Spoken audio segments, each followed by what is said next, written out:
Ooh, I'm happy to see people in the UK here, people in the Middle East, people in Nigeria. Hmm. You're all welcome. People are still joining, and hopefully, people in the US will join soon.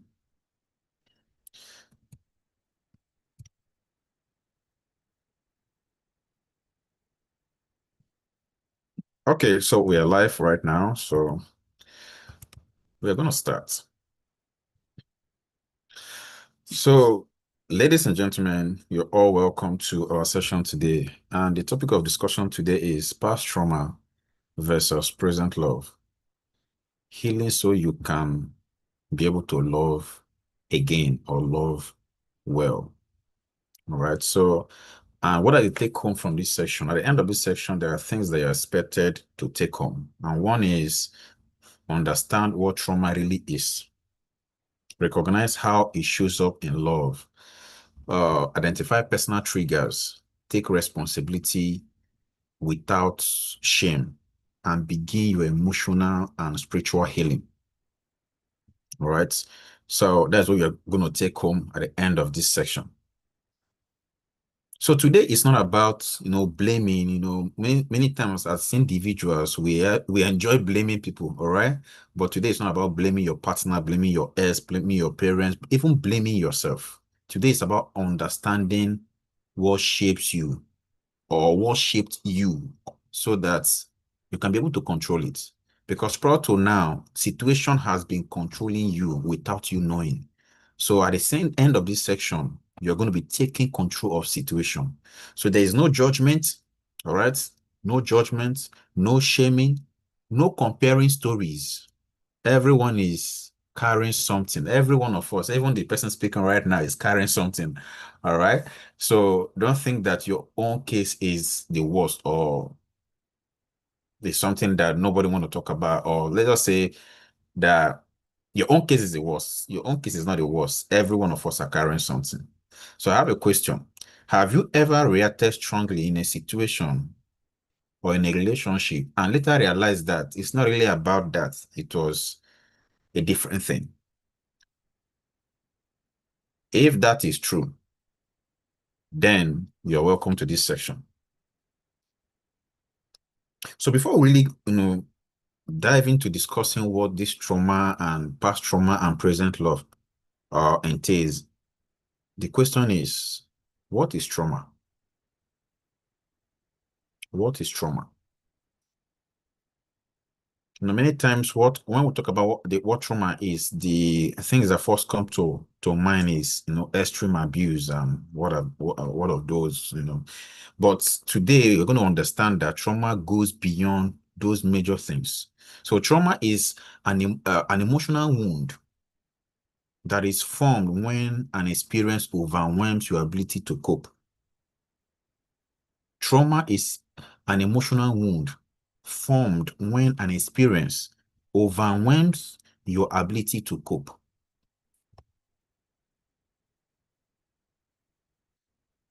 Is someone getting something already?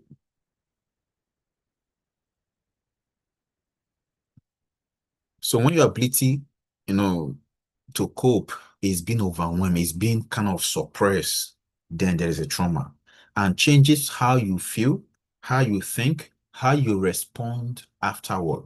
So something happened, and as a result of that, how you see things and how you respond to something afterward is being affected. Then there is trauma to deal with. So it's not about what happened. So an incident took place and someone said, I'm sorry. You say, okay, no problem. I forgive you. You left that scene, but the incident that took place is still troubling you. So it's not about the incident. It's not about what happened. It's about what happened inside of you because of what's the incident that took place. So Mr. A said you are crazy and Mr. A left. When Mr. A left, what happens inside of you as a result of what Mr. A said is the most important thing, not just what Mr. A said. So the important truth about trauma Yes, trauma can be physical abuse. Trauma can be severe violence. Trauma can be major tragedy. But relational trauma can also include, all right, can also include emotional neglect, being constantly criticized,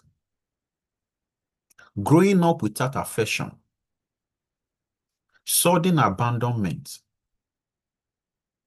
being cheated on,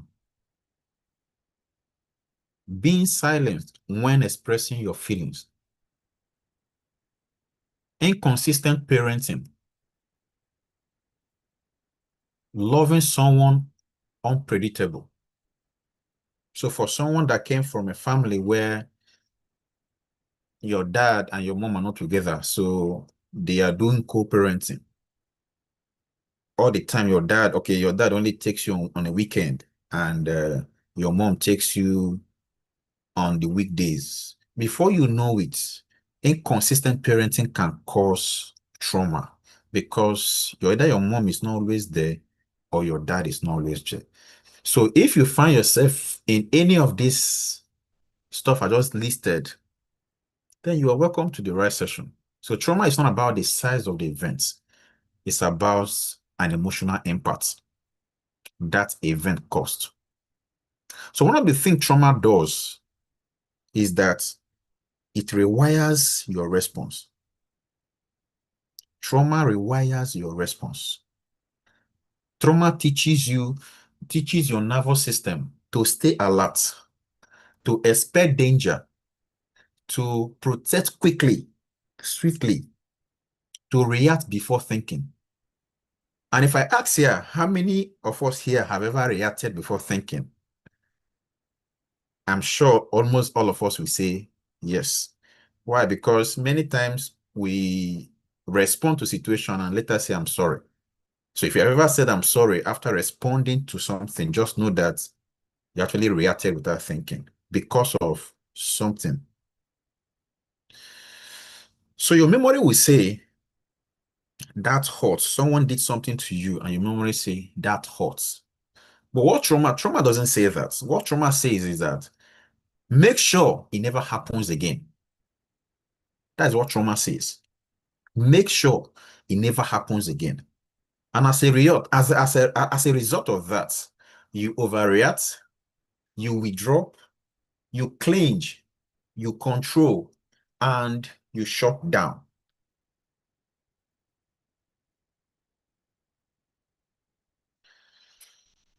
So not because you are a difficult person, but because you have learned survival as a result of trauma. So these experiences, the things that it creates one. When you're in love or when you're in a relationship and you have had all of these, experiences, one of the things you hear, love does not last. Love doesn't exist. If I open up, I will get hurt. I am I am not enough. Because you see one fine dude and you're looking at yourself and you're looking at the dude, you say, I am not enough. It's not because the dude is so handsome or the dude is so up there. It's just because people around you have constantly shut you down or shut you up or make you believe that you are not worth it. And you have come to acceptance with that trauma. And also, I have learned, well, let me put it this way. I have to earn love. So that is to say, you have to fight for it to earn it. So when you find yourself always, pushing to earn love, then there is something in the past that need to be dealt with. When you constantly believe that people will always leave you, because I have seen a lot of people that always tell me, people will always leave me. So just know that there is something that need to be dealt with. So those beliefs does not disappear just because you're in a new relationship. And that is why it is important for you to heal before going to a new relationship. Some people will say, okay, I want to heal a new relationship. It doesn't work like that. You need to be healed. You need to intentionally work on yourself. Unless you have a partner that is ready to work with you, and for that to happen, you have to be vulnerable for that to happen. So trauma trains you to be a survivor. So love requires vulnerability. Love requires vulnerability. So if survival mode is still active, then love become heavy. I want to say this again. If survival mode is still active, love become heavy. The reason why you see nothing in love, you see nothing in a man, you see nothing in a woman, it's not about them. It's not about them not treating you nicely or rightly. It's about you are still in a survivorship mode. You are still in that state. And until you move out of that space, nothing will happen. Right? Nothing will happen. So, but I'm trusting that at the end of this session, you're going to be healed.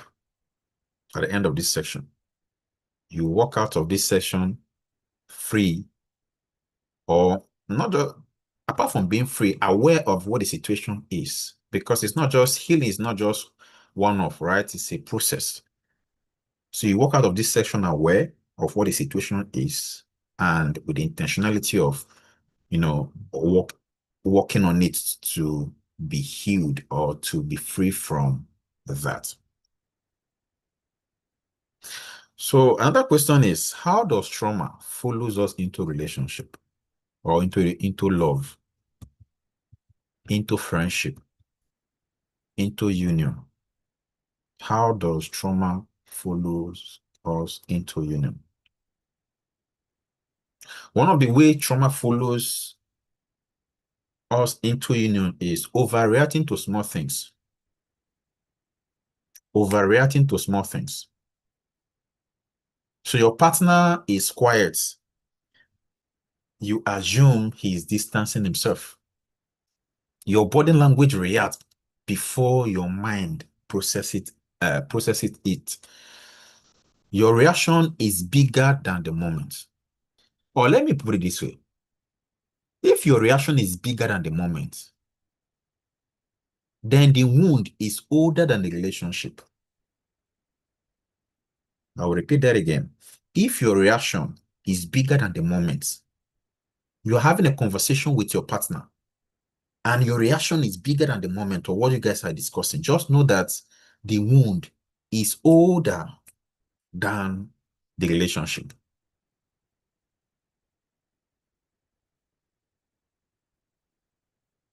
The next one is testing instead of trusting. I'm testing him. I'm testing him. I'm sure that we have heard this over and over from friends, from people around us. I'm testing him. So you withdraw to see if he or she will chase you. You intentionally withdraw, not that the person did anything wrong. You just withdraw. You just stop picking your call. You just stop, you started ghosting him. So that to see if the person will chase you. You threaten to leave just to feel secure. You push away to test commitment. Just push him away to test commitment. So this is fear disguised as strategy. Some will tell you, okay, all of these things are strategies. My friend, it's not. You're dealing with fear, and that fear needs to be dealt with.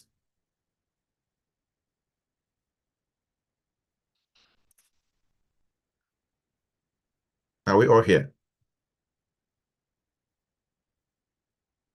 Are we all here? Yes, yeah. Yes, sir. All right. I know that I'm starting too deep, but just stay calm. We're going to pick something from this. So anytime you are ignored, one of the things that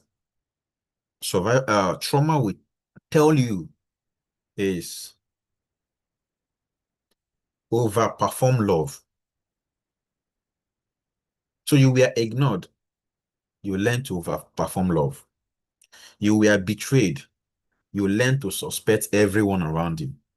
You were abandoned, you learn to clinch or detach first before they detach from you.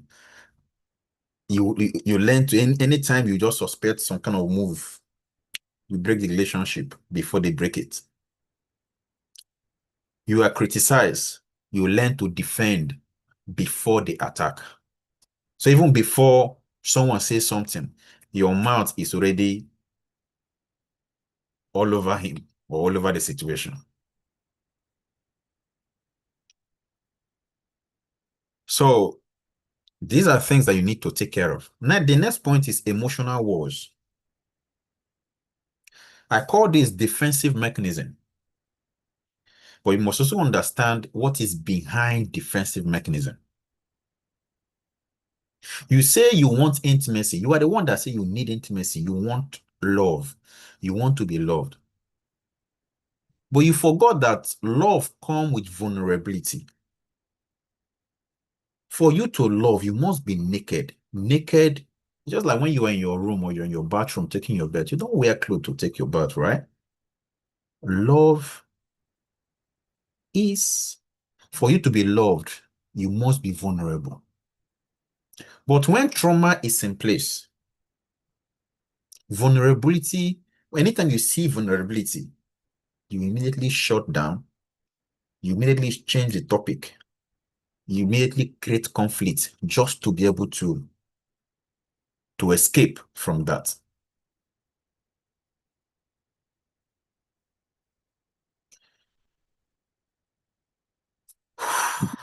I know this is deep, but we have to take it. So anytime someone comes close to you, immediately closeness feels unsafe because it once led to pain. Something happened before in your past that caused you pain because people were close to you. And anytime someone comes to you and want to be close to you, that triggers the pain of the past, triggers the presence, and you feel that this closeness is unsafe. And as a result of that, you shut down and you vanish.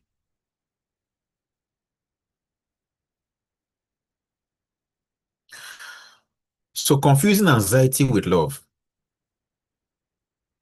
Anytime someone is calm around you, it feels boring. Anytime someone is peaceful, peaceful seem unfamiliar because your life has been so chaotic. Drama feels so exciting anytime there is drama. I remember someone telling me, anytime my boyfriend doesn't beat me, I don't get the love. I feel that the love is not there. I don't know if you have anyone around you that ever told you that. Anytime my boyfriend doesn't beat me, I just feel that the love is not there.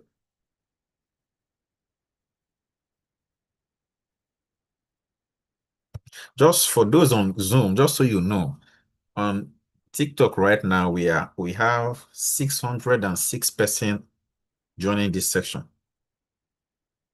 Just so you know. All right. So confusing anxiety with love. Calm feels boring. Peace feels unfamiliar. Drama feels exciting. But sometimes chaos feel like chemistry. Anytime there is chaotic situation or even chaotic love, it feels like chemistry. It feels that this person loves me because your system is used to instability. Your system is used to instability. Trauma is trigger based. I said that before, or I'll echo it again. Trauma is trigger based.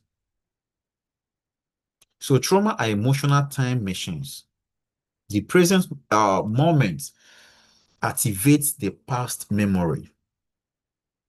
Your body reacts before logic does. All right.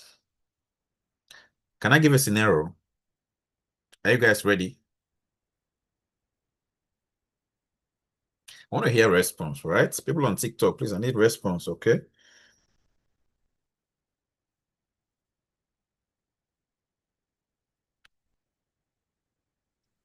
Yes, sir. Go on. Okay.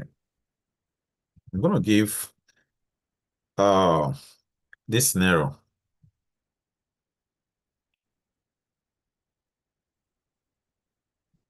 Tunde gets upset because his wife didn't wash the dishes. Tunde gets upset because his wife did not wash the dishes. I want to ask a question. Why do you think Tunde will get upset because his wife? He's not just that he get upset, he is so angry about his wife not washing the dishes. Why do you think Tunde will get so angry all because of just dishes that the wife did not wash? Can someone tell on mute and maybe type in the chat and tell us why you feel that Tunde should be so angry all because his wife did not wash dishes? I need a response, please.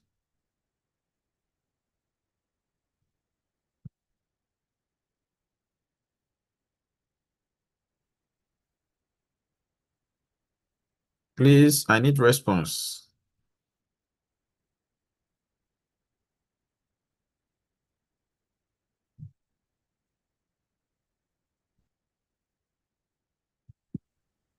Maybe, I mean, it could be a lot of things. Okay. It could either be maybe, and I'm not justifying this, but maybe Tunde is not being heard. So, or maybe he's not able to express his emotions, to communicate what he's feeling. So it just becomes anger. It could be something also that happened in the past. You know, maybe he was also screamed at as well when he was younger for not washing the dishes. So that's all he knows how to pass on the information. That's correct. That's correct. So Tunde is actually angry because growing up, he lived in a chaotic home where responsibilities were ignored, where disorder feels unsafe to him. So he dishes out anger, not because of the dishes, but because of his past experience. So he's so angry because in where he was coming from, responsibilities were ignored, where disorder, was part of the day, to understand. So because of that, Tunde was kind of just responding to the past, not to his wife. So sometimes we argue about surface issues, but we are reacting to what symbolizes should I put it this way? What symbolizes the situation or the past or something. So that's nice. I'll ask another question, another scenario. So Ada, or I'll use Fiona. Fiona is here, so I'm going to use Fiona. So Fiona sends her partner a message at 2 p.m. By 5 p.m., there is no response, no reply. And Fiona is angry. Can anyone explain why Fiona should be angry or because? And in Fiona's mind, she feels that the young man is losing interest. Could you repeat the question, please? Okay. The question is, Fiona sends a partner message at 2 p.m. or a text message or a WhatsApp at 2 p.m. By 5 p.m., there is no response from her partner. So in Fiona's mind, her partner is losing interest. He is talking to someone else. Let me state the last point. So and as a result of this, Fiona is angry. Would there be justification to why Fiona should be angry, or there are more to it? Uh, no, I don't think there should be justification. Maybe she has abandonment issues. Okay. So, okay, there's a point in the chat here. Maybe he feels There's somebody here to see you, Steven. okay. I So, feel that there's more to it because if I send a message to you and you don't respond, if I am not troubled or if I've not experienced anything in the past, I will just make an assumption for you that probably you are busy and maybe your phone is not even within your vicinity, right? But in this case, she might have suffered maybe something similar and she might just be thinking, oh, it might be a sign. Maybe that's why it's not responding to me. all right, thank you so much.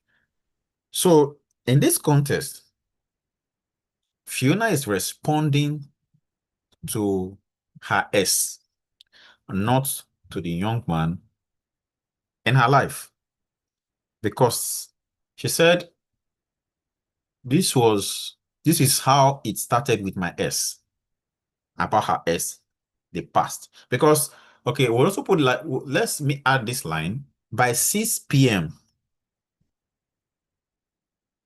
Fiona is already angry and she has distanced herself. And the young man finally responded. And when she was answering the young man, she was kind of cold in her response. The young man is confused, and Fiona feels justified because that was how her ex acted in the past. So what actually happened here is that the present partner did nothing wrong. It might just be that the partner is overwhelmed with work. So the past betrayal created an emotional reaction that Fiona is responding to, not the past, no, not the present rather. So I want to ask this question this way again, better put. Was Fiona responding to her love or she was responding to trauma?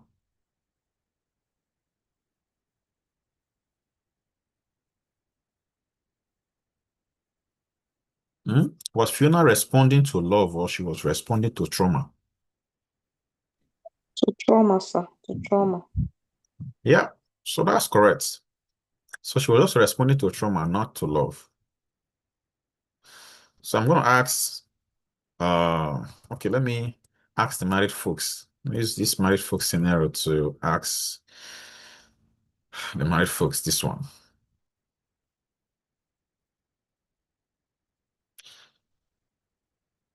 Your wife gently says to you, I miss how we used to talk. And the husband responded sharply, I can never do anything right. She feels dismissed. She feels attacked. The question is this. Why do you think the husband responded this way? Because the wife only said, I miss I miss how we used to talk. And the husband said, oh, so you mean I cannot do anything right? So you mean all of the things I've been doing, you're not seeing them? I've been taking you for shopping. I've been taking you, to Paris for vacation. You mean that all of those things count nothing? Come on, man. It was just a simple statement she made. I miss how we used to talk. So the question to you, why do you think the husband responded that way?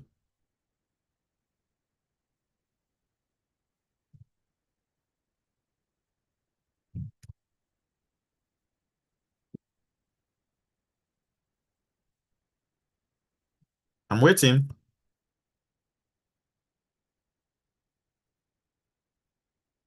People on TikTok, you can comment and let's know what you feel is the right response.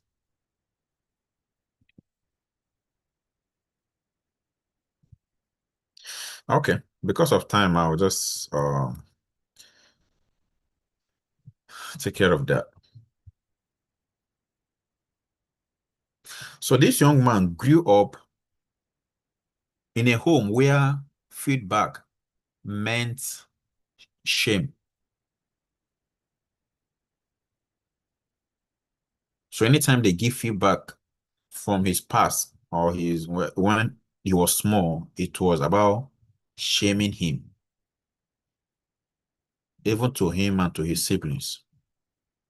So now he is old or he is grown. So he reacts from old wounds, not present intention. So what he's reacting is not what in fact, what he is hearing or what he heard from his wife is not what he reacted to. It was his past wound. So is your partner fighting you or fighting something that shaped you? Or are you fighting your partner? Are you angry with your partner? Or because of the present situation? Or because of the past experience? All right, so we'll come back to scenario again. Let's just go ahead with the section today. Right. So from what we have discussed so far, okay, there's a point here. It depends on the tone and situation. The statement was made. Also, there could have been some built-up tension in the relationship that has not been addressed, and he is reacting to it excessively. That is correct. So when we define trauma, we said a situation, an event that happened and created a certain impression in you or certain emotion in you. All right. So the situation here must not be the one from your, right, the one that happened while growing up. It might be the one that happened even while in the marriage. Something that happened yesterday, something that happened day before yesterday, something that happened last week. So someone is talking to you right now, but you're not responding to what they are saying now. For instance, your husband said to you,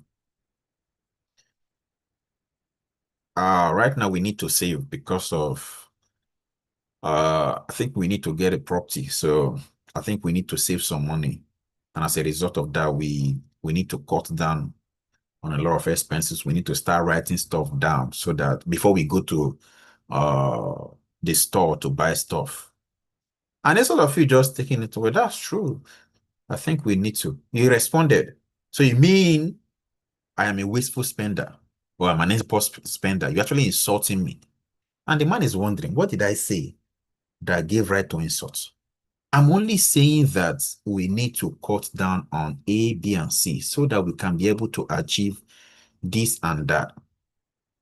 And you are responding to him, and the man is wondering, is this just this thing I said that you're responding to, or there is something else you're responding to?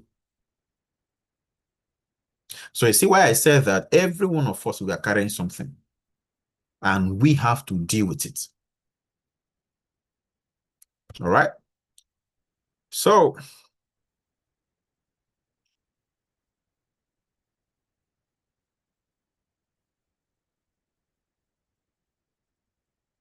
the next point is, haven't heard of trauma, the meaning, how it comes, how it penetrates you, how it affects you. The question is this: what is the next thing? Should we just leave it here? You have heard about trauma, okay? Should we just leave it here? Because I know that you came here, you joined this session because you need help. I need help. Every one of us need help because why? We are carrying something.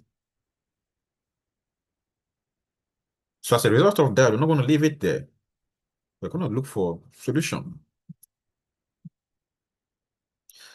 So healing is not pretending it didn't hurt. That's not what we are saying. Someone did something to you. We're not saying that it did not hurt. It hurts. But healing is refusing to let it lead. Let the hurt lead. Let the pain lead. That is what healing does. We're not saying that it's not hurtful. No, it does. Someone did that to you. No, it's hurt. If you can cry, cry. If you can take a walk, please take a walk. If you can watch movie to feel fine, please watch movie to feel fine. If you can listen to music to feel okay, please do that. But when you are done with all of that, let's come back to the drawing board and knit it. So number one point is awareness without shame. If you must break through and break forth from trauma, the first thing is awareness without shame.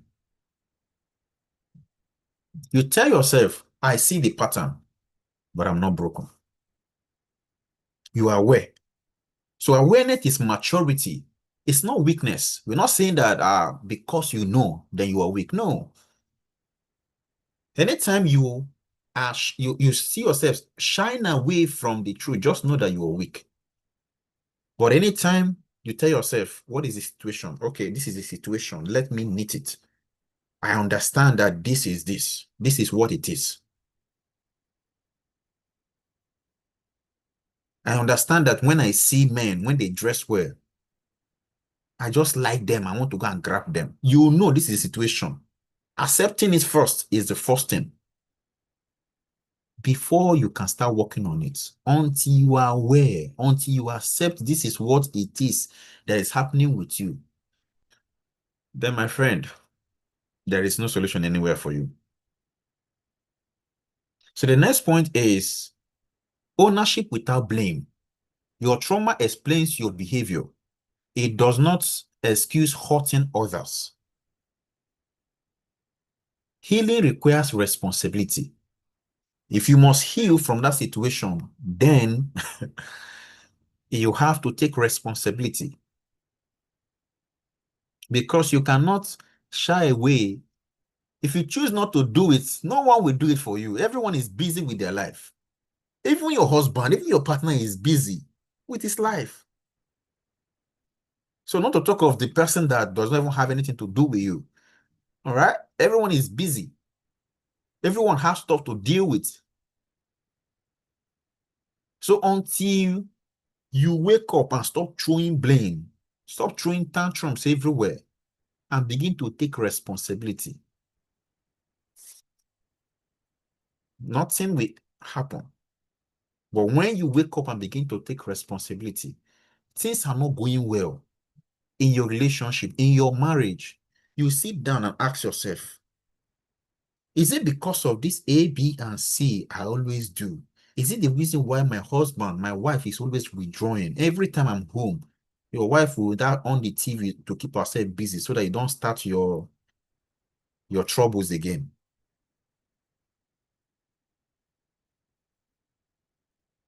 You have to take responsibility.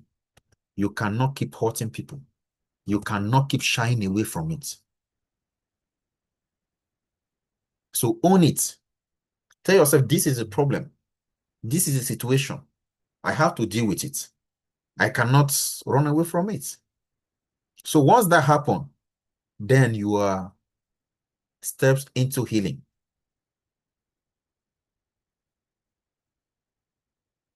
The next point is communication that builds instead of break. Communication that builds instead of break. So instead of you just saying that you're just like my ex, I'm sure nobody wants to be compared, right? So instead of you telling your partner you're just like my ex, Your partner said something to you, and in your defense or in your response, you said, "You're just like my ex." But there's a better way we would have said it. Would have been okay, something like, when this happened, it reminds me of something painful from my past. I am walking through it. When this particular thing, when you see this thing, when you tell me get out, when you tell me I am stupid, when you tell me you don't know how to dress, it reminds me of something from my past. I'm working on it, but this is what it does to me. The person you are talking to will reflect and realize that the person has said something that shouldn't be said, or shouldn't be said that way, and the person will retreat his step. So this particular way of response build intimacy, not you just throwing words anyhow. Doesn't matter. Many a times, if the reverse is the case, and people throws words to you the way you throws to people, you'll be broken, you'll be depressed, and you'll feel abandoned. But because people around you are more emotionally stronger, and as a result of that, you are just throwing flying bullets everywhere in form of words. You don't care how people feels. You don't care where they are, what they are going through. When you're done with that, you come and tell them, "I'm sorry." "I'm sorry" will not retreat that word that had been said. So please, let's communicate effectively, and let's ensure that our communication builds instead of breaks. So the next one is emotional regulation.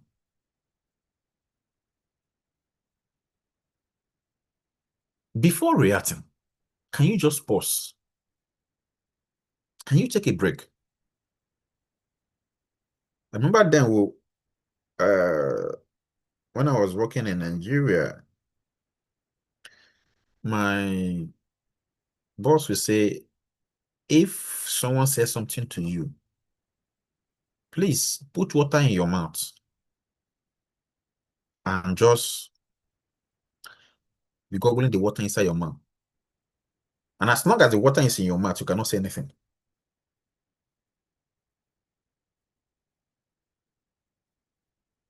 As long as the water is in your mouth, you can't say anything. So can you just take a break? Take a deep breath and ask yourself, what am I feeling? Is it fear? Is it rejection? Is it insecurity? Or is it shame? Or better put, am I responding to this situation? Or I'm responding to my past?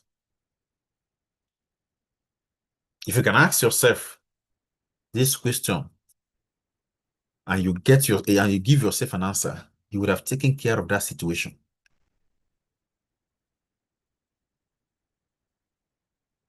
Am I responding to fear? Am I responding to rejection? Am I responding to insecurity? Or am I responding to shame? Name it. Don't project it. Don't project it. Don't project rejection. Don't project fear. Don't project insecurity. Don't project shame. Name it and take care of it and meet it. Whether we like it or not, this is something that happens to us on a daily basis. Every day is a daily thing. Every one of us, we deal with it. This is one of the things we deal with every time.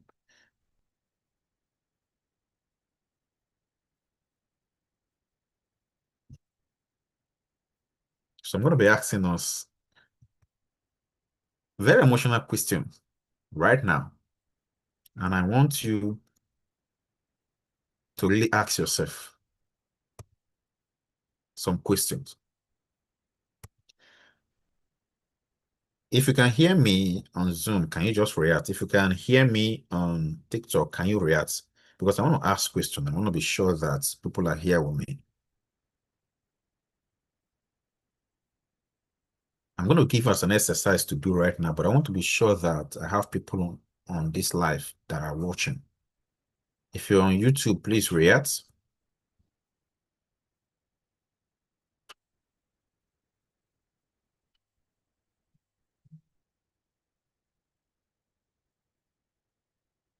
All right, so I only have one person on Zoom.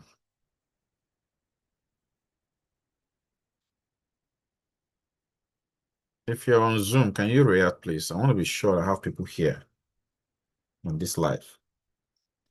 Okay, Fiona is here. David is here. Okay, Kangwa is here. Lysander is here. Okay. All right. So the question is, or the exercise is this. Can you close your eyes and think about the last time you overreacted? Close your eyes and think about the last time you overreacted.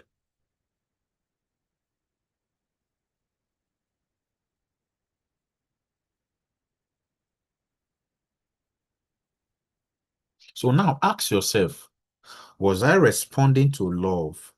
Was I responding to the situation at hand? Or I was responding to pain?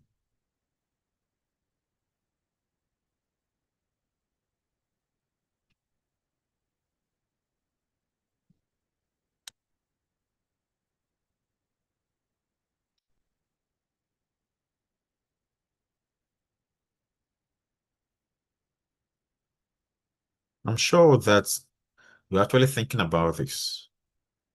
The last time you overreacted, were you responding to pain or you are responding to love or the situation at hand?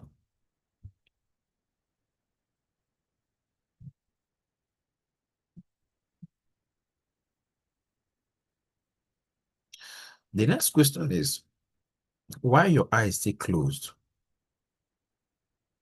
What wound in you is asking for healing right now? What wound in you is asking for healing now? There is something in you, there is something in me that is asking for healing. What is it?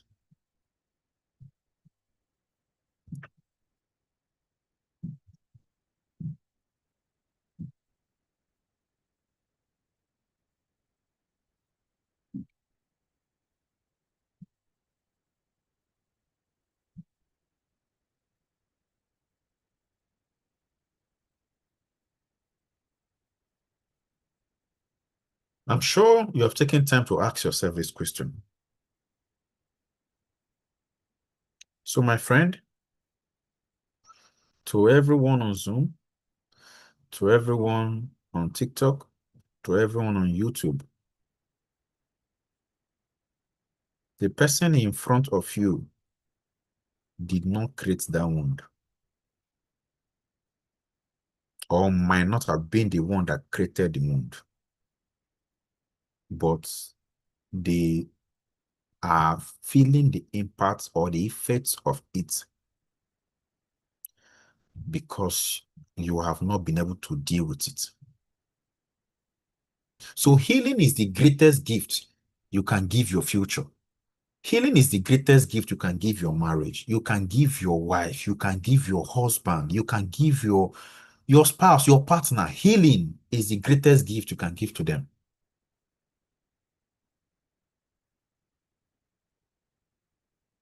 Because I want to sit back and actually, reminisce over things, think over things.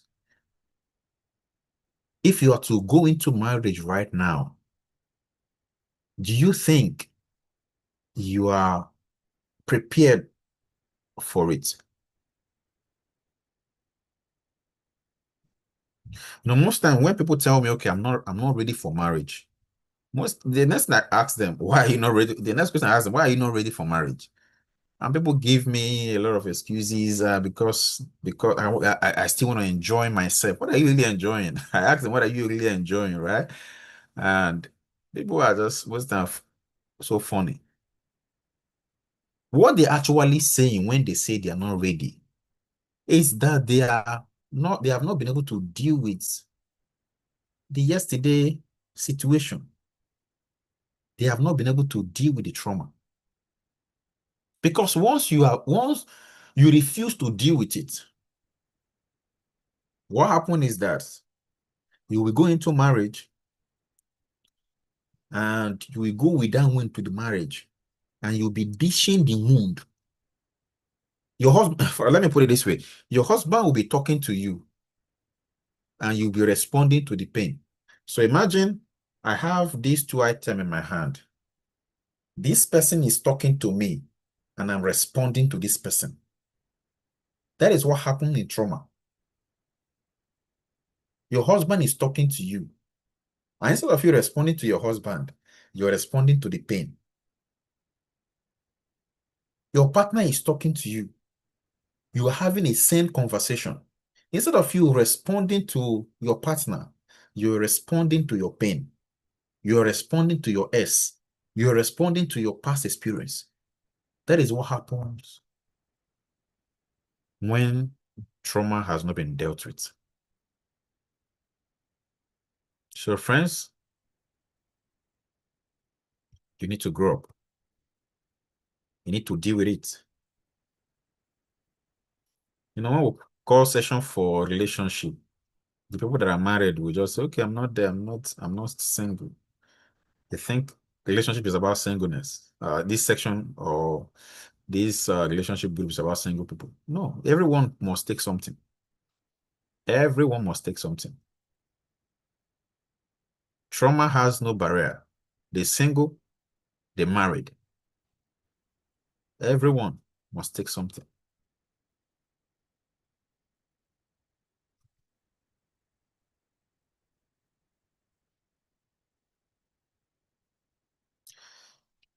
So as a believer, I understand that many people online are not Christian, but this is my belief, so I have to comment there. So as a believer, we are not called just to love. We are called to transform. Romans 2 verse 2 asks us, says, do not conform to the pattern of this world, but be transformed by the renewing of your mind. We'll come back to this. Please, if you have a question, can you drop your question in the chat or you unmute your mic and ask your question? We'll take the other part when we are done with the questions. All right, the floor is open right now. Please feel free, drop your question. Let's take care of it. I have a question. All right, go ahead. I often hear people say that when you identify something, try to trace where it's coming from or how your childhood was.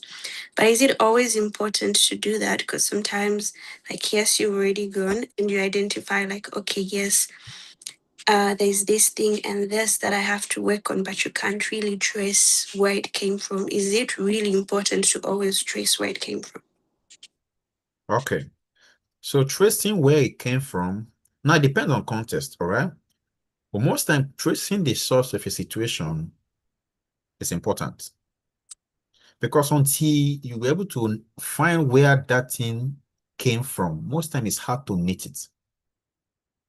Right? So, but if you're able to find, okay, I started reacting this way after Mr. A said A and B. Now you have been able to identify where that came from. And once you've been able to identify that, you can now say, okay, what was even the conversation that led to this? If you can remember, it's okay. But if you cannot remember, there are other ways to deal with it. But this situation, this particular scenario is for those that can remember, what transpired in that, situation. If you can remember, that's fine. And which is one of the best way to deal with it. Well, now it's been years. You cannot really remember the details of what happened.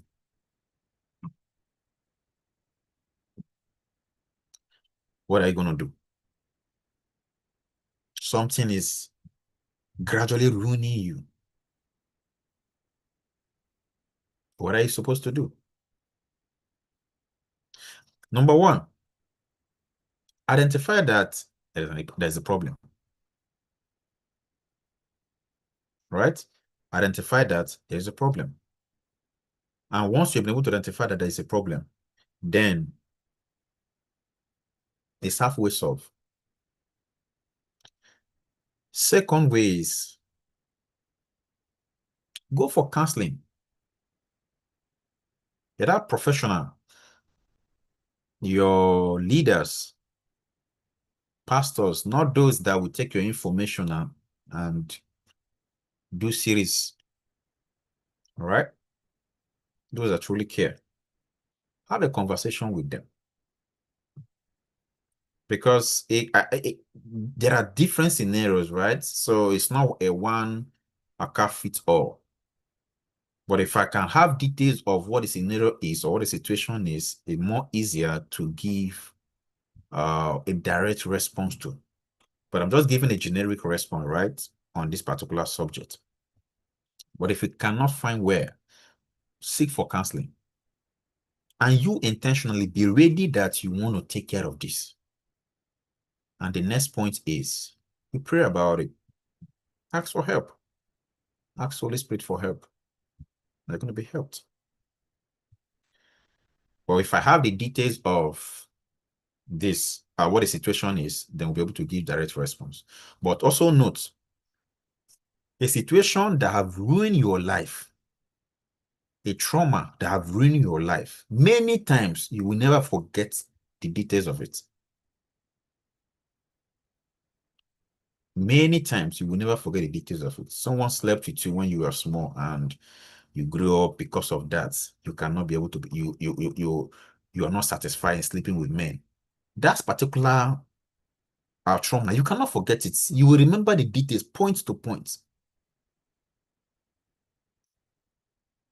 Even after many years, you cannot forget it.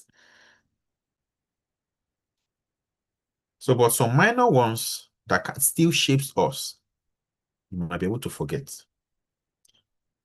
But if it's something that requires help, reach out, we'll talk about it. And will give way. I don't know if I answered your question. Yeah, I think you did. All right. Are there any other question?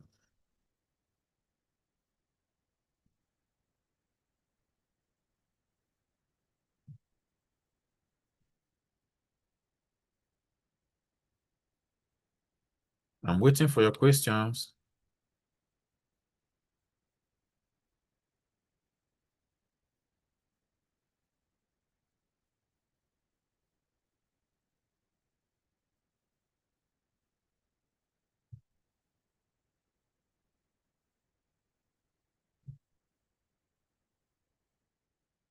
So you guys don't have question today. That's nice.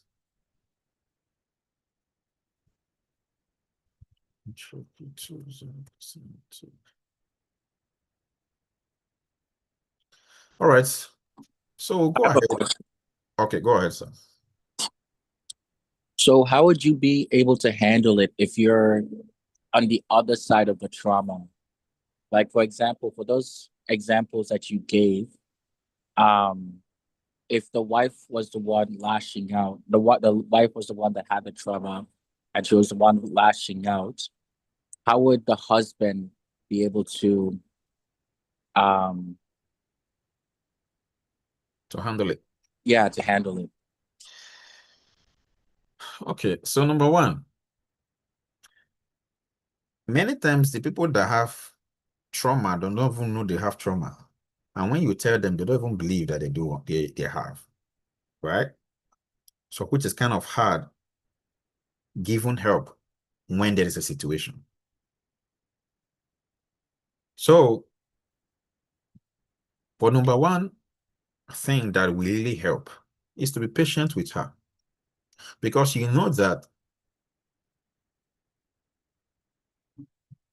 the way she's responding to you is not because of what you said. So you as a husband, you must be of a man with knowledge to understand that this is a situation. Okay, I will give you this instance. I'm sorry if you fall under this category, okay? But I will give the instance, whether we like is something that happens, all right? So if you are a man and you got married to a lady that was raised by only a mother, the dad was not there. Understand that when you marry that lady, you have some work to do. Because why? There was no father figure that will teach her the emotional stability of a man in her life or while growing up, except someone, the mom intentionally brought someone to the picture that was able to play that role effectively. All right? So you as a man that is marrying that lady, understand that this is where she's coming from. So that is why a place of knowledge is important. That there was no father figure in her life. So certain way that you will ordinarily expect her to respond, she might not be able to because why? She wasn't taught about that. So you as a man that is getting married to that lady, one of the things is come from a place of knowledge that this is where she's coming from. 2, be ready to play that role. Teach that role. Teach and play that role of a father figure, because there was none that taught the lady that role. Number 3, be patient with her. All right? The same way too with the male figure. It's not just female, it's also on the male side. Because this is the reason why you are in a relationship with someone, you expect them to know A, B, and C. And it seems they don't know A, B, and C. It's not their fault. It's not their fault. It's just because probably there was no one that taught them that this is how men respond. This is how women respond. So when you have a man that's he's emotionally detached at all time, then you understand that in his upbringing, there was something that you need to take care of. So when you go into a relationship, sit down and identify the things that you need to take care of very quickly at the early stage of that relationship. Because if you don't identify the things that you should take care of at the early stage of the relationship, those are the things that will ruin the relationship. Because time will come when you begin to complain as a result of the things they are doing wrongly or the things they're not doing rightly. You understand what I'm saying? So, number 1 is patience. You have to be patient with her. Just the same way she also has to be patient with you, because the things that you are doing, she doesn't understand. It wasn't part of the things that used to happen in her house. Because see, in counseling, one of the things we do is to know your past, to know what happened in your family, how your father used to treat your mom. What are the things that you saw? Because whether you like it or yes, the things you saw are the things that form basis on how you treat your partner. So, for instance, if you grew up in a family where your dad or your mom used to buy things in bulk, and you got married to a fellow, and in his family, they only buy things one. when you're buying things in bulk, you'll be looking at you, what is this woman doing? And when he's also buying things one, you'll be looking at what is this man doing? He's wasting money. On the other hand, he'll be telling you, but credit card cycle is 21 days. So why should you buy so much in bulk? No, we can just buy a little, pay, buy a little. So I'm just saying all of this so that you know where people are, right? Family upbringing has a lot of role to play in how we respond, how we react, how we see things. There's also a place where an individual haven't seen that, okay, I've gone through, this situation. It will not help me. You have self-identified the situation that this and this will not help you. You intentionally decide to work on it.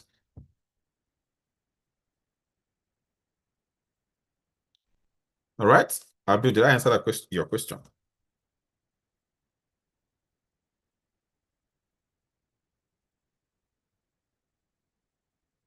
So bottom line is always seek for help. Don't ever keep quiet. One of the things that people told us, or one of the lies, they lie. Okay, it's true though, but to a great extent it's lie, is never allow third party in your relationship. When there's an issue, deal with it.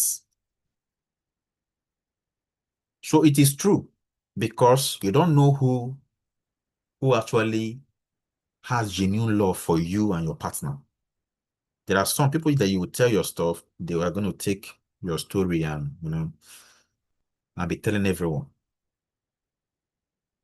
But many times, this particular statement has been the reason or become the reason why many marriages break. Because things are going wrong. Instead of you seeking for help, you said, no, they told me not to involve third party. And before you finally go out to seek for help, the situation has gotten to a point where you cannot take care of it anymore. So if God doesn't show up, it's unredeemable. So that is why I tell people, when you are going into a relationship, in your life, identify someone that has influence over you. The other person identifies someone that has influence over him. So that if things go wrong, even if the fire is raising and you don't want to listen to anyone, if that person calls you to calm down, you'll be calm. So two of you introduce the individuals that have that influence in your life to each other. So the woman say, if the fire is too much in my head, I don't want to listen. If you call this person, I will listen. The man also come to you and say, if the fire is too much in my head, I don't want to listen. If you call this person or this person talk to me, I will listen. Always have that person in your life. Don't ever tell yourself, okay, I can do it by my strength. As long as it's marriage.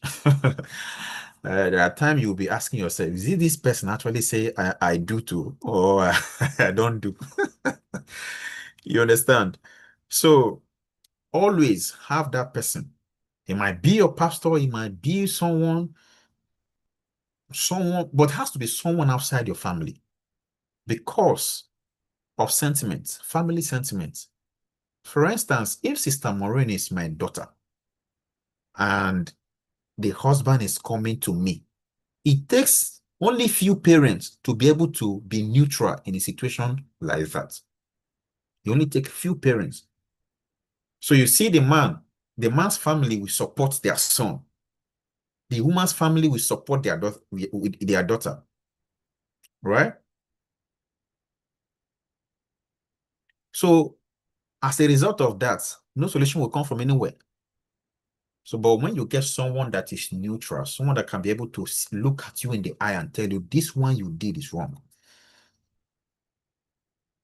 it will take care of a lot of issues.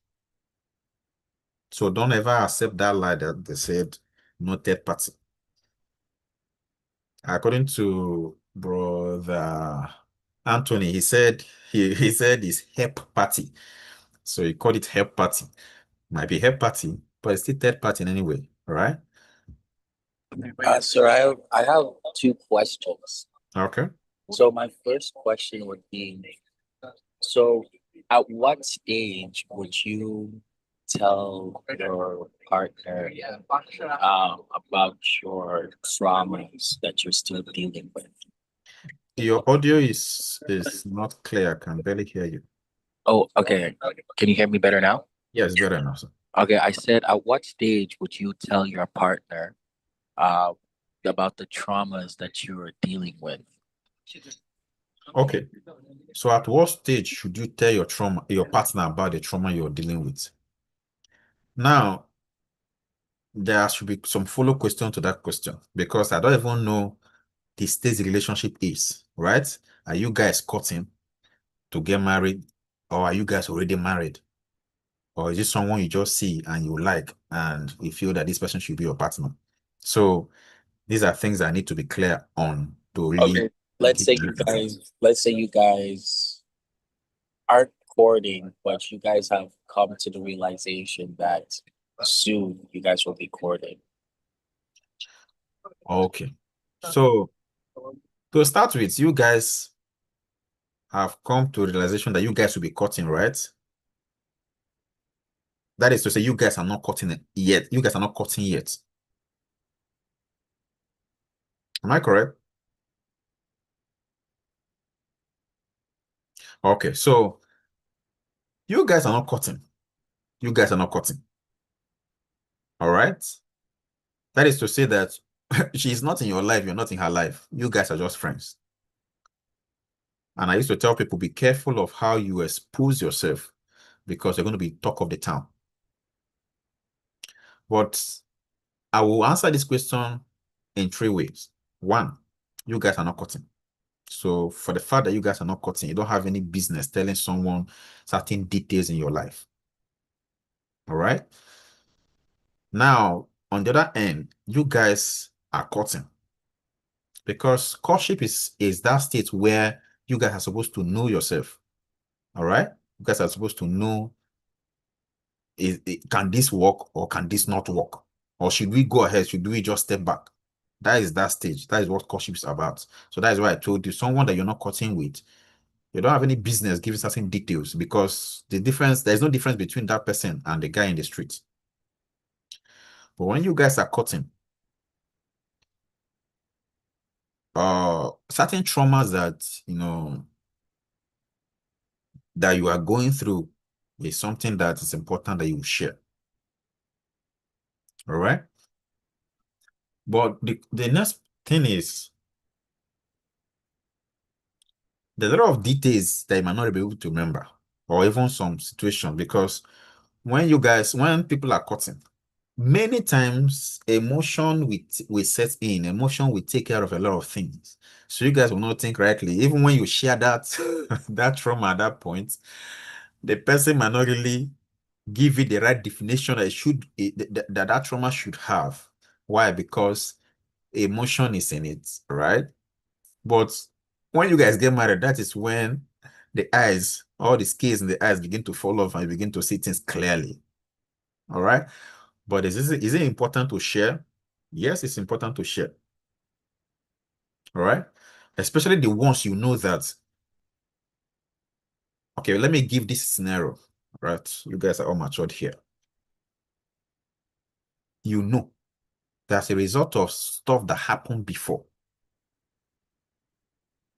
that you used to, in fact, you don't want to be in a bed with a woman. All right? In fact, not just that you don't want to be, anytime you are close to, being in a bed with a woman, that thing will set in and you just run off. And that thing will just trigger. Once that thing is triggered, everything about your system shuts down. Imagine you're a woman and someone get married to you and didn't tell you that before getting into the marriage. That's wickedness, right? So it's important that you share that, because why? That is really important to that marriage. If that woman chooses that, okay, I'm going to work with you on this, and you're going to come out from it, good. If she's not ready to, let her work. Someone that is ready to become. But intentionally, you as a person also decide to work on it, start working on it. let there be a process. If it is counseling, if it is therapy, start, going, attending. Let the person see that there is a movement. All right. So it's important that you share.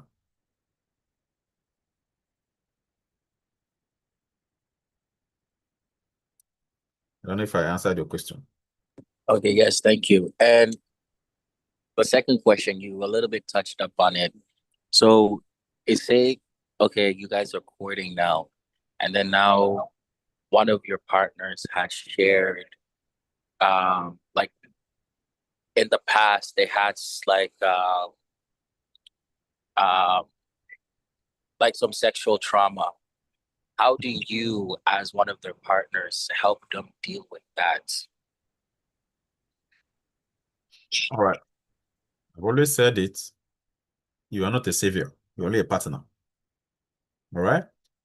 So you can provide help. One of the help you can provide as a person is to be patient with them. All right. That's one of the help you can provide for them.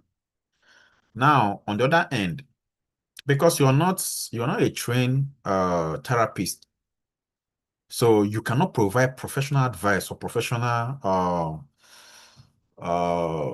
system to enable the person come out of it. So one, you tell the person, I understand this is what you're going through. I'm ready to work with you to ensure that this is taken care of.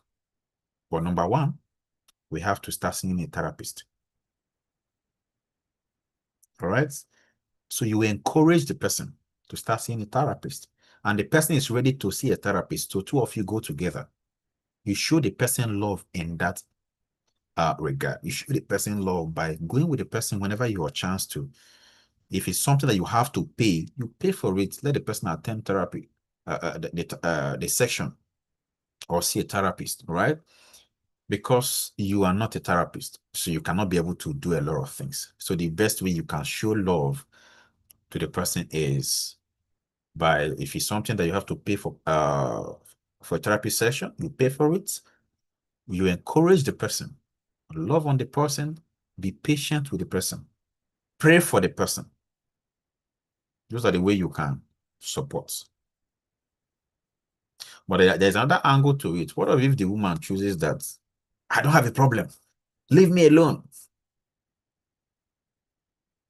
Then there's nothing you can do. The best thing you can do is only to pray for the person.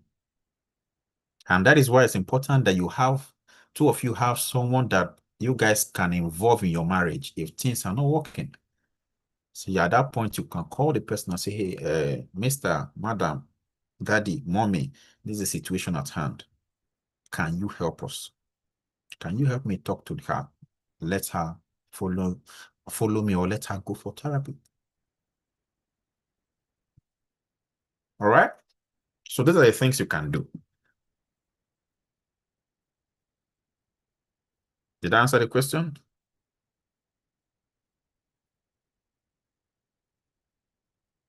All right. Any other question?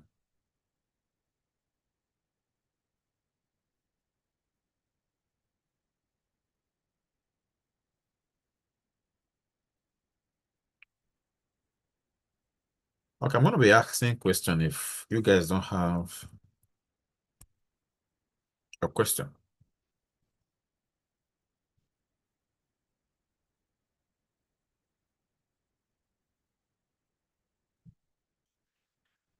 Okay, let's say Obe met a stable man. He's very kind, emotionally available person. But Obe feels that the man is slow. The man is too calm.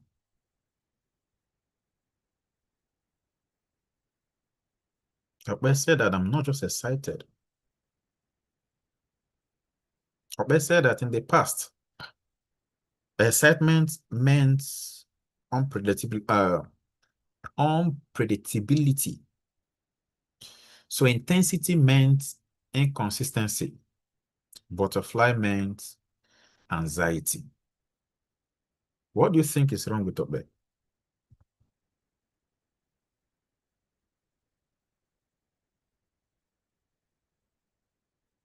Could you repeat it? Sorry, go ahead. Could you repeat the scenario?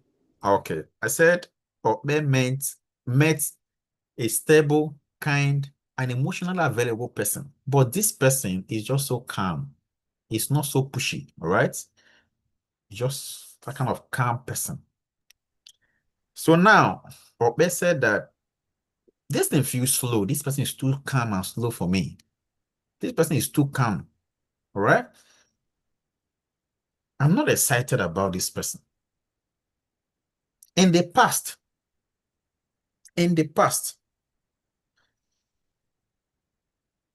excitement meant unpredictability. So, when when you are excited, don't forget I said Okpe is not excited about this person because in her past, excitement meant unpredictability, that you are not able to predict the person or the situation.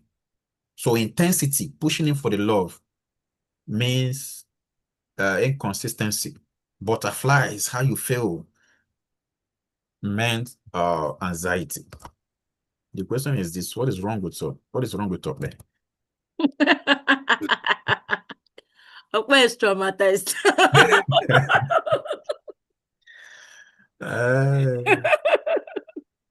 So the next question for you is that, do you equate drama with depth?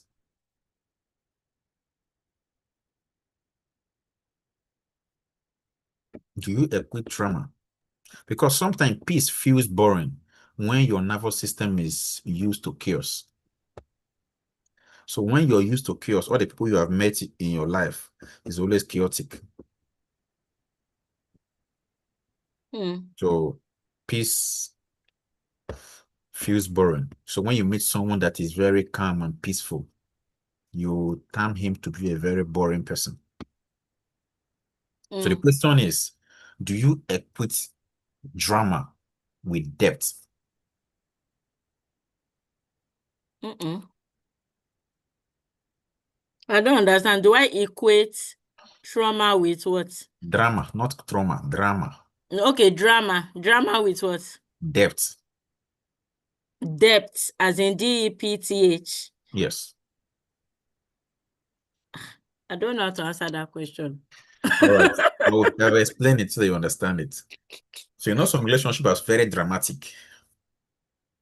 So does it mean that the person has to be dramatic for you to feel that the person loves you?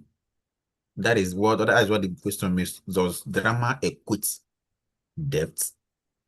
No. Okay, I so think in that situation, number one, I need to, because I'm putting myself in the position of Okpe according to the scenario now.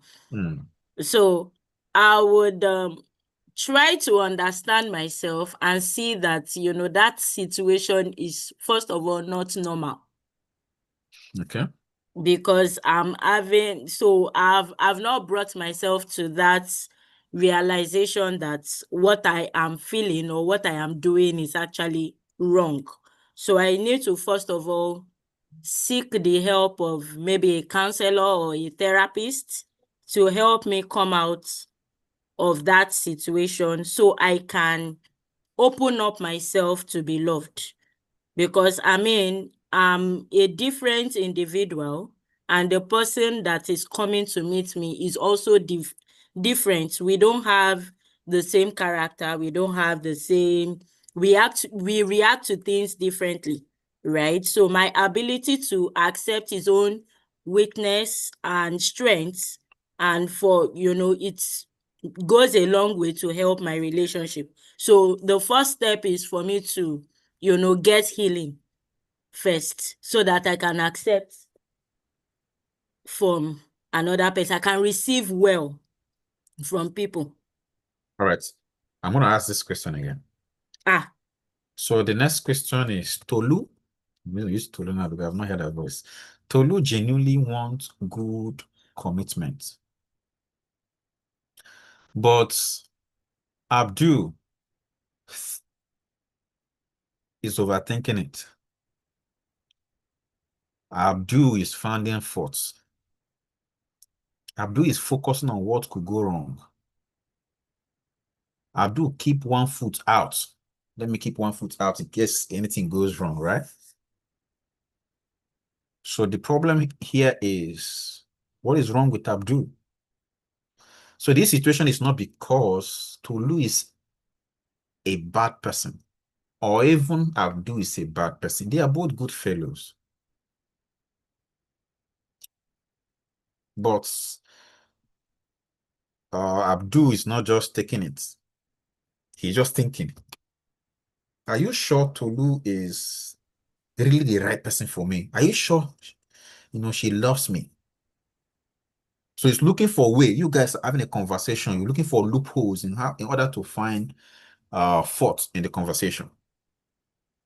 So he's looking for what could go wrong. He keeps one leg out so that, I don't know, I don't trust this lady. All right. So what do you think is wrong with Abdul? I'm guessing Abdul has been hurt in the past, relationships. So now he's trying not to get hurt again. So he always has an scapegoat. So he would be the one to leave the relationship without Tolu leaving the relationship and hurting him. Okay, that's correct. That's correct. So it's because Abdul's last relationship ended painfully. So because of that, Abdul is just trying to guard his heart so that no one comes and breaks it again. Right? So another question is, was Abdul protecting his heart or preventing healthy love? And preventing healthy love. So actually, the two answers are correct. One, the reason why Abdul was kind of overthinking it and all of that was because of protecting his heart. All right? The other end, the reason why the outcome of all of this, overthinking it and one foot out and one foot in, is to prevent healthy love, because it's actually preventing it. All right?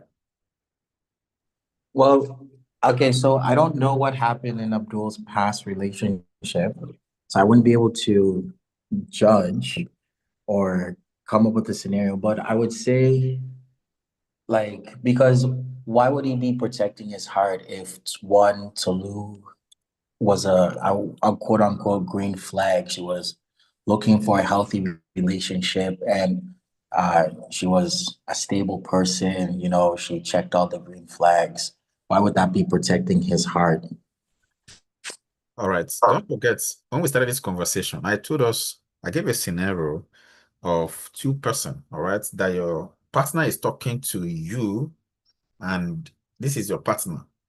This is your past.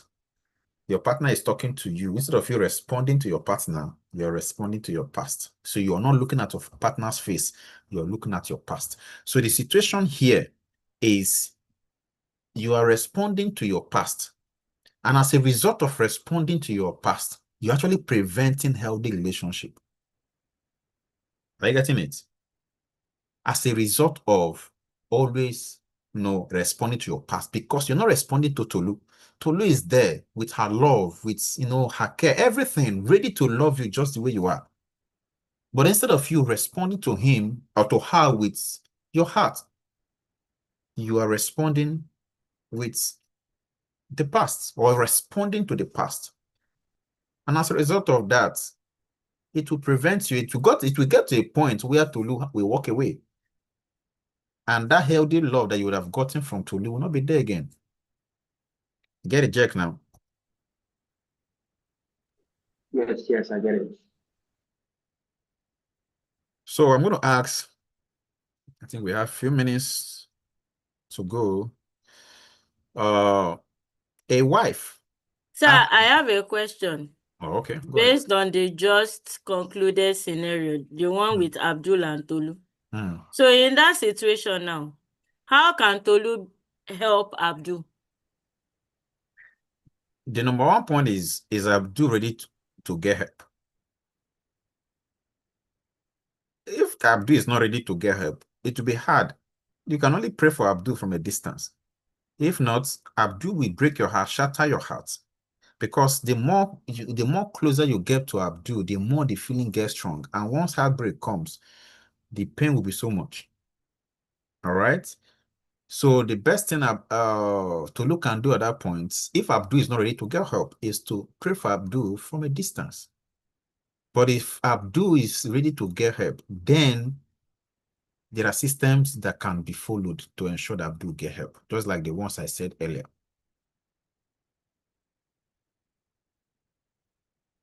All right? Yes, sir. Thank you, sir. Okay. So a wife asks her husband, can we talk about how distant you have been lately? The husband immediately became defensive. I am not doing anything wrong.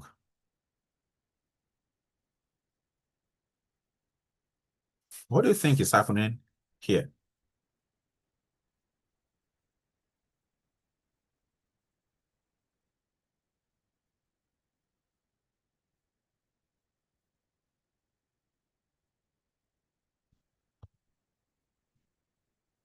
Okay, I'll just respond to this and I'll ask the other one because I think this is similar with Okay, let me say there's for the husband, there's a link between distance and what's the right word to use? And infidelity. Like that's for me. I think to him it just links it to like, are you saying that I'm doing something else? Are you saying that I'm not keeping to my promise? There's a link. That's why the kind of response the guy is giving. I don't know if you get it. Yeah. But anytime things like this happen in a relationship, the mistake you will do is to link it to infidelity. Right? Because once that thought of infidelity comes into your head, it's gonna ruin a lot of things. It's gonna make you not to be able to see things from the right angle. Infidelity might be infidelity, might not be infidelity. But can we be critical in our analysis first before coming to conclusion that it's infidelity? So as per this scenario, growing up, any confrontation in his home, his father and mom, his family, always meant criticism and humiliation. So, okay, let me put it this way. To all the men that are all the married folks here, do you know that if your wife said to you and say, I want us to have a conversation, many times your mind will just fly.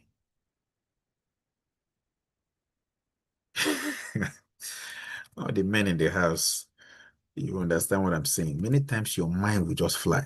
Not because your wife said anything. You just say, let's have a conversation. Your mind is already going. What did I do yesterday? Did I do anything the day before yesterday? Or did I do anything today? Your mind is roaming around everywhere. Are you getting it?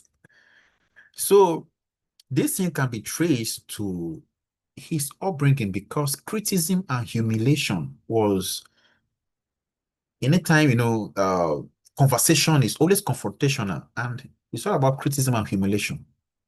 So now feedbacks to the man feels like attack. So he's not responding to his wife. He's responding to his childhood trauma. The stuff that happened in his family, his father and mother, the things that happen over there. That is what he's responding to. So this session, one of the things that you are going to take from this session is anytime there is a situation in a relationship, infidelity, it might be infidelity, don't get me wrong, but infidelity is just a small crumb of what can cause an issue in a relationship. Infidelity is, I would even say, in fact, is the last thing. Because once a man feels that he's not being respected in his family or in his house or in his relationship, the first thing the man falls back to is not woman, it's not infidelity. He falls back to his first love, which is work. Are you getting me? He's forced back to his first love, and that is work.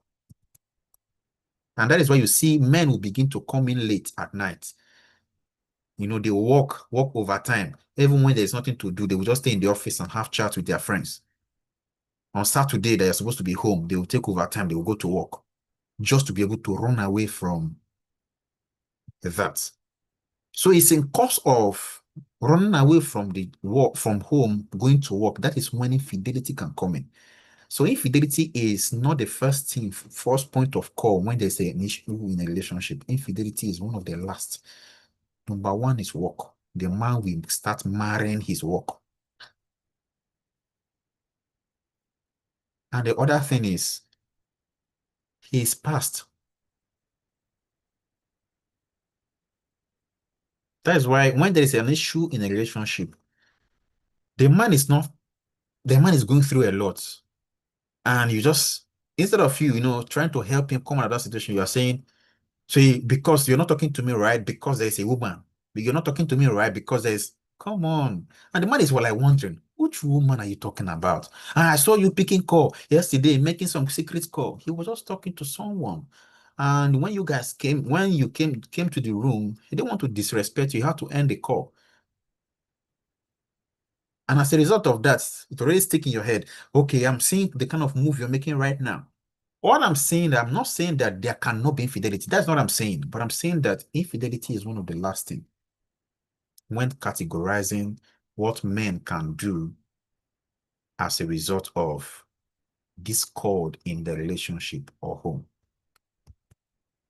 Tolu, did you get it?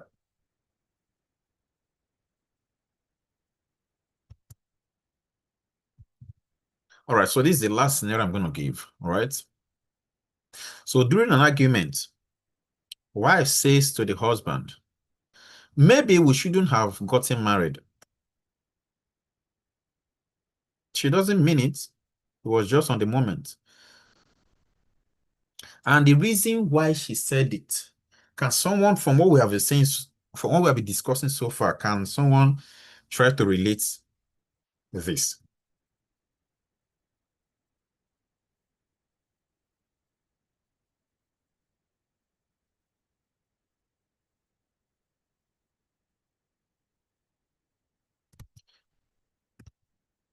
I asked a question.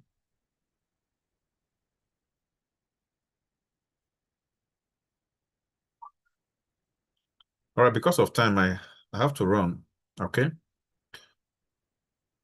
So the reason why she did what that statement many times is because growing up, love was unstable. Threatening to leave feels like control. So when you threaten to leave, the man will come down on his knees to come and beg you.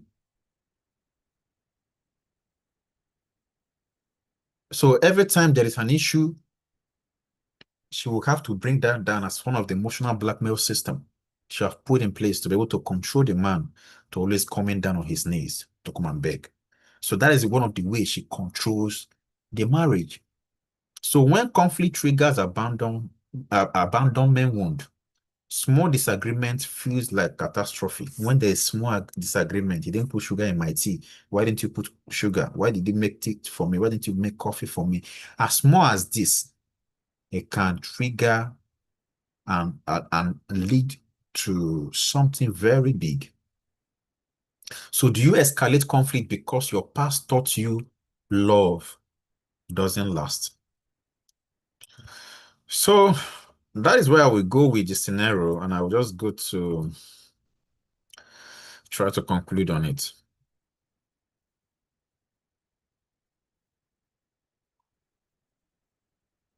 Hope you are getting something from this session today.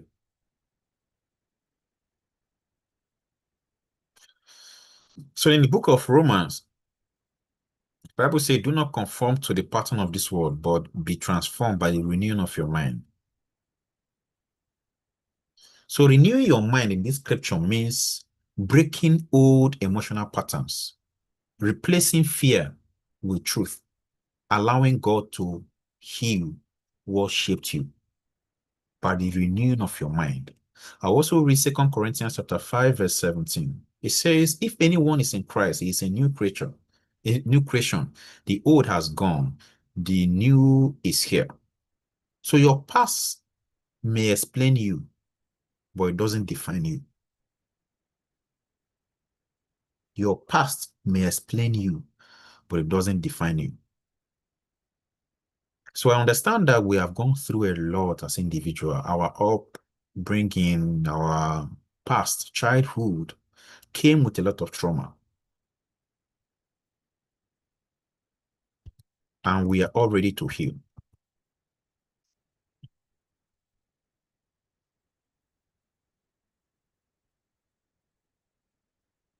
There's a comment here. Talk not after you return to old habits. I don't understand this your statement, sir. Can you explain, sir?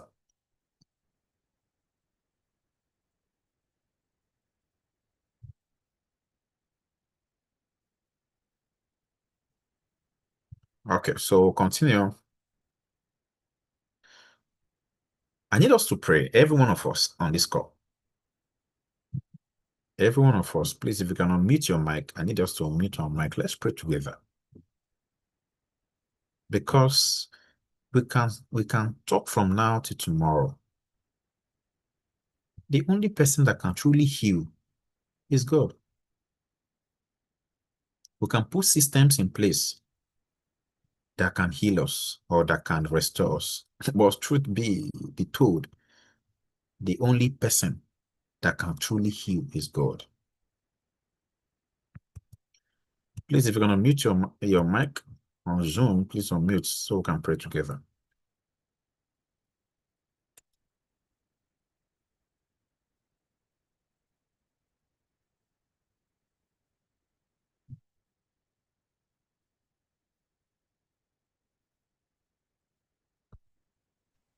So I need us to pray and just ask for God's help.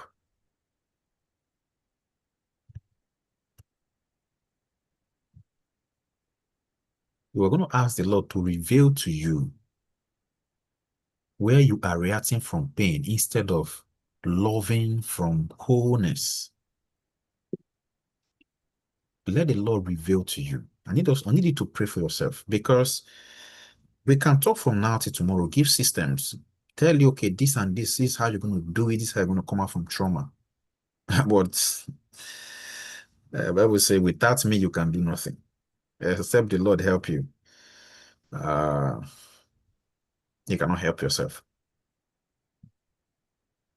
So just pray for yourself and just ask the Lord to reveal to you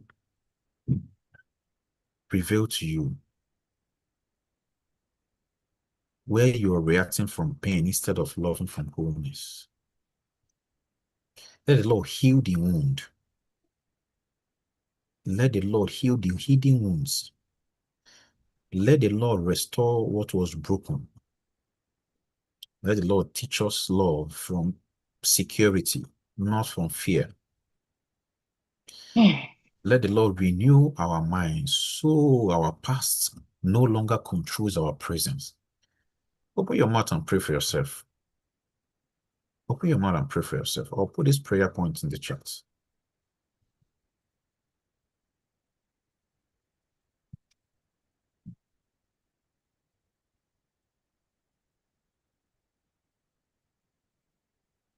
Pray for yourself. Because the Lord is the only one that can heal. No man, therapists can try, but true wholeness can only come from God. Don't tell me that you don't have one. Every one of us are carrying stuff. Every one of us are carrying stuff. We are carrying wound everywhere. It's only the Lord that can heal. It's only the Lord that can restore. It's only the Lord that can restore the broken. That is only the Lord. They say Holy Spirit is our teacher. He's the one that can teach you. He's the one that can teach you. Truly. It's the Holy Spirit that can teach you how to renew your mind. You can try. You will be frustrated. You will be frustrated as a person when you are trying on your own. But when you ask of the help from the Lord, he will help you wholeheartedly. That is what he does. That is his person. That is his personality. Lord, I pray, oh Lord, that you help us, oh Lord. Every one of us, oh Lord, going through one trauma or the other. We ask, oh Lord, for healing. We ask, oh Lord, for healing. That we will see today for what it is, not from the lens of yesterday. Teach us to love aright. Teach us to love with wholeness. Restore every brokenness. Heal us from the wounds of yesterday. Thank you, Father, for in Jesus' name we've prayed. Amen. Amen. Amen. Thank you so much for joining us for this session today. I know you got something. I know you got something.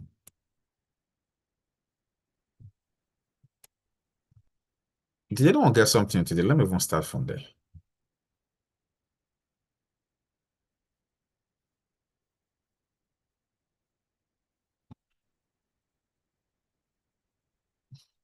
Okay.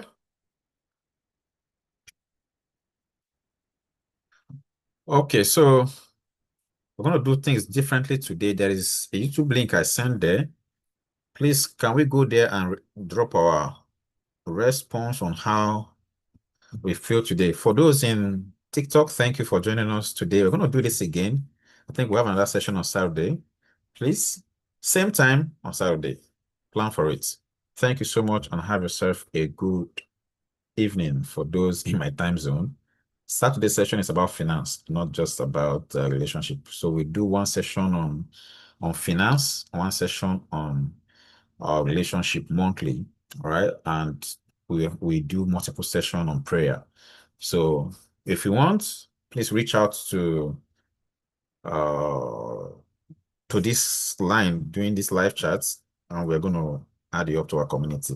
Thank you so much and have yourself a good day for those on TikTok. All right, so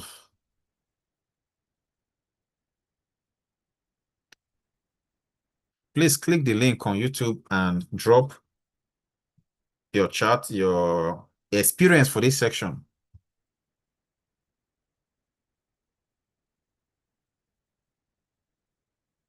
All right, thank you so much and have yourself a good night's rest. Thank you, thank you, thank you. Everyone, please ensure that you drop a chat. Thank you. Thank you so much. Thank you so much. Thank you so much.